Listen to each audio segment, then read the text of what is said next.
Thank you, Tucker. It's really a joy to have you here because you're going to be doing everything I do, and it's great to multiply with you. And the trash bins, it's just that my wife trained me really, really well.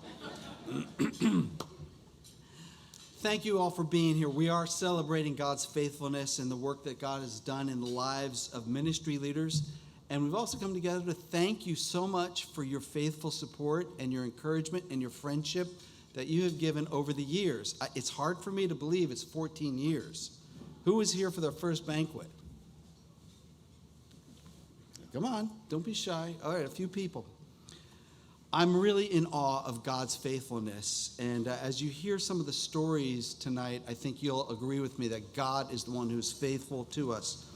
Thank you so much for the team that works with us. Thank you again to my wife, Miho, and some of the team those flowers there, she put them together. She's just a crazy. She's crazy and creative, yes. And also, Joe Bruni, you're a treasure, and I'll get them broken up if I even say it, but thank you so much for all the work that you've been doing and just coming alongside.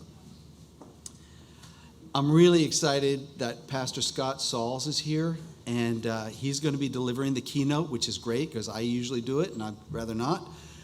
He's an experienced pastor who breathes our ministry and what it's all about. But before he comes, I want to share our story, at least parts of our story, how we began, what we do, and where we're going. Really important. So why did Serving Leaders begin? I grew up in a Jewish family.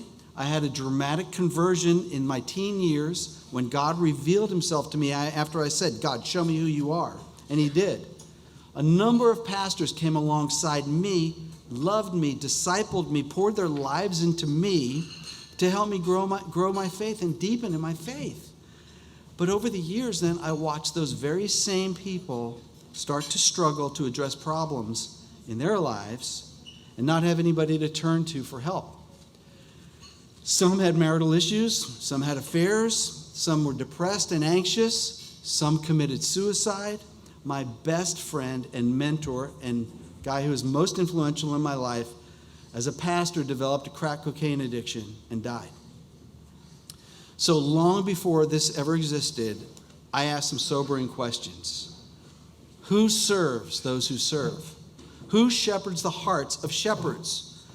How can we help ministry leaders not just survive, but thrive in their ministries and in the pressure of ministry? And wouldn't it be strategic to make the very same pastoral care services available to ministry leaders that ministry leaders provide to their congregations? And those are the questions that caused me to seek God and say, could we please create something? Let me illustrate this really quickly. I want you to stand up. This is a good chance to spread your legs as well.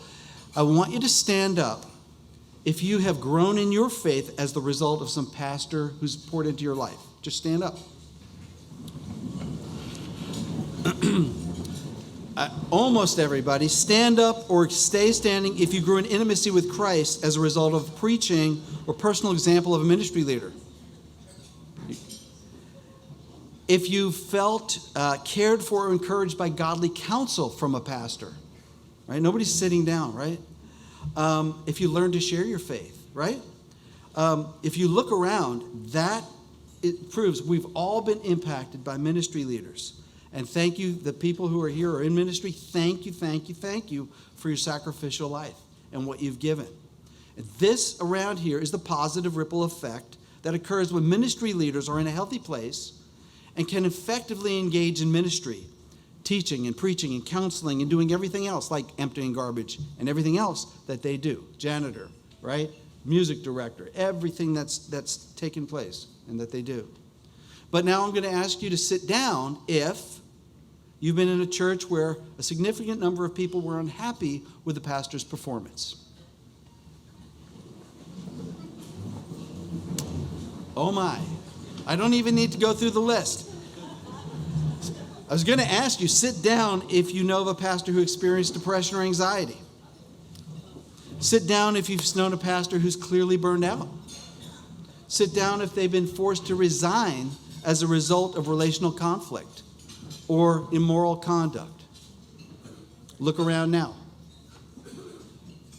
Think about personally how those losses have affected you, how they've affected your family, how they've affected your church, how they've affected maybe even your faith. So what happens when a pastor fails for whatever reason? There's a huge hole. The pastor's hurt, perhaps loses his career. Family is devastated. The church is left in confusion. And the community out there derides the name of Christ. See, we told you they're hypocrites. And that's what I call the negative ripple effect. When a ministry leader is unhealthy or has to leave ministry due to some kind of failure. The bottom line is, as key strategic leaders in the church, pastors must operate out of a place of spiritual health, emotional health, even physical health and vitality. And that's why serving leaders exist, to revive, to restore, and resource ministry leaders in many, many different ways. Because when a ministry leader is healthy, the ripple effect, as you just seen, is profound. So here's what happened. I asked those questions, and I started to share the vision of serving leaders with people, and just listen to how God provided. In 2007, some very generous ministry friends started to support our work. One man gave seed money for 5 years, and he also gave an office for 5 years rent-free.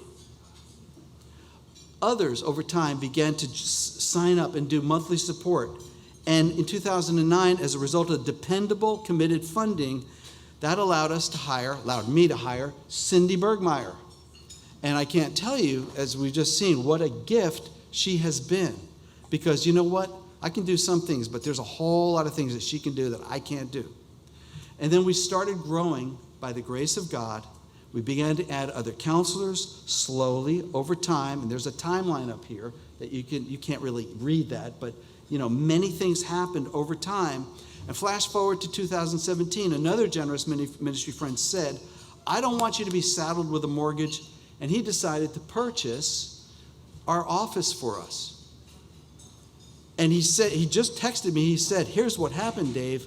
I wanted to get a mortgage for you, but I got this huge dividend check that I didn't expect. And I thought, oh, I know where that's going. And he literally purchased the office for us. And then by God's grace, we've been able to open an office in Willow Grove. And since 2007, we've grown from just me to a team of 26 people on staff. So that's amazing. To me, that's amazing. And I didn't see it coming. I really didn't see it coming. So here's the deal. What do? How does this team operate for ministry leaders? 6 services. I'm just going to bullet point them very quickly. Pastoral care and coaching. We consider the ministry leaders out there our flock. And we pursue them and go out and develop relationships. We do counseling. We provide a safe and sacred place for people to come in and talk about whatever they need to talk about. And whether it's just sort of offloading or whether it's deep, deep, deep personal issues or marital conflict, we help them. I'm really proud of our counseling team because they have amazing ministry experience and counseling experience. We have everybody's got ministry experience. We even have a missionary, 30-year missionary on staff now. And where are the professors from Cairn? Even some of the professors, we have 3 people who were Cairn professors, and Penny Freeman was my professor back in 1999. Sorry, Penny. So now, this is a little bit risky, I guess, but I have invited a pastor to share his testimony. And all I'm going to say by way of introduction is that I met Pastor Rob Rodriguez in the middle of a ministry crisis. We were doing triage. And this crisis could have destroyed his ministry if he had not sought help. And I'm just going to let him explain. So we're going to play this. He couldn't be here tonight, so we'll just play it.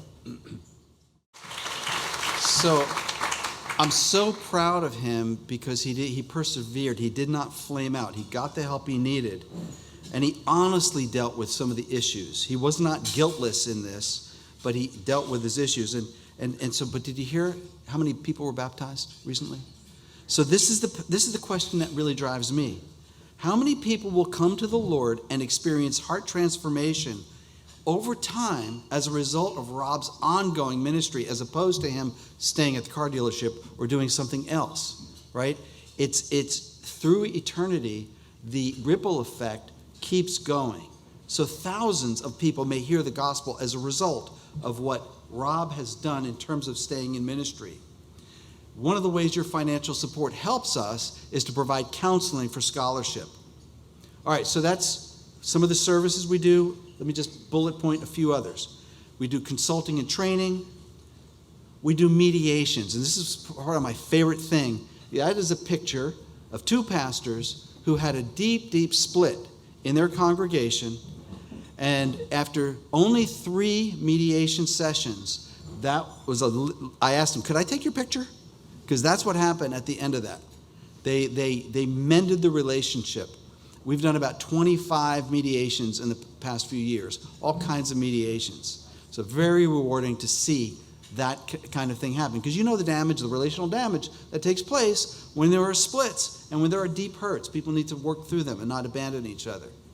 We also do a heart of our thing is ministry leader gatherings, where we provide lots of seminars, shepherding each other's hearts, staying in the game. So we do a wide range of topics like avoiding burnout or avoiding sexual misconduct. And finally, we've got podcasts. We launched a podcast. I know nothing about podcasts, but some of our staff does. Thank you, Angela. And so we've, since January, we've done about 36 individual sessions. And that's to reach way more out internationally and nationally. And so I'm happy to report we've got lots of downloads. And you know what? Would you guys please just pull out your phones and subscribe right now to Serving Leaders Podcast? Do it. Some of you will. All right. Now, look, here's the thing. Holistic services that we provide help leaders operate out of emotional and spiritual health and help them apply the gospel to their own hearts first. And when the gospel is applied to our own hearts, that out of their hearts then flows that out of everything they do. It's touched by the gospel. And so mission, on the mission field, in churches, communities, there's the positive ripple effect that goes out, right? Communities are changed, hearts are changed, individuals are changed, marriages are changed, and ultimately culture is changed. The key is we help people apply the gospel to their own hearts. Now that might sound a little weird, because like, why are you teaching pastors to apply the gospel? Well, guess what? It's hard to keep doing that. We forget. We can have head knowledge, but not heart knowledge. And many of the pastors that we work with have to apply the God's grace, love, forgiveness to their own hearts to keep going. I thank God we've got a God of redemption, a God of love, a God of forgiveness, a God of second chances. Did you hear that? Did anybody respond emotionally inside? A God of second chances, right? A God who sees us through the grace-filled eyes of Christ when we see ourselves through the eyes of shame and condemnation. Does that speak to anybody? I know it speaks to me. It's a struggle. I'm going to invite another pastor up who's going to share his testimony. It takes great humility to do this, but Brett Hartman has a special place in my heart, because not just because he's served God for over 30 years in ministry, but because I know him to have courage and humility and integrity and an honesty in dealing with the issues that brought him to Serving Leaders in the first place. I got a call from Brett while I was driving to Virginia on vacation, actually, and he had been terminated as a result of plagiarizing sermons. And you were in the middle of a crisis. And I'm going to let you share.